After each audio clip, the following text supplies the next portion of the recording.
200 টাকা ল নাস্তা রাস্তা করে নিস। থ্যাংক ইউ মামা। আম্মা কইছিল ফকির মিসকিনরা দিয়ে দিতে, তাই দিলাম আর কি।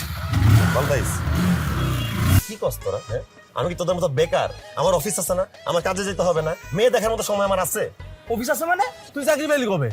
এই তোর যদি চাকরি হয় তাহলে ট্রিট দিবি না? অবশ্যই ট্রিট দিব, কিন্তু বাপের টাকা ট্রিট দেওয়ার কতদিন? নিজে বেতনটা পাই, নিজের টাকা ট্রিট দিব, শান্তি আলাদা। ঠিক আছে, রাগ করিস না।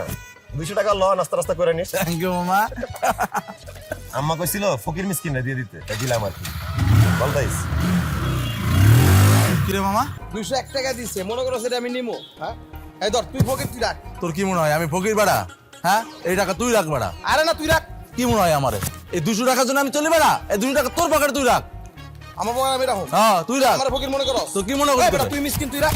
বাড়া এই টাকা আমি রাখো, তুই রাখ বাড়া। বাড়া আমার কি মিসকিন মনে হয়? আমি বড় লোক চলে বাড়া। এই দেখছো পাঞ্জাবি পড়ছিস আমি? তুই তো জামি, তুই তো মিসকিন না, তাহলে আমি রাখি। এই মামা, আজকের বিলটা ওই দিয়ে দিব, ঠিক আছে? এই বাড়া এই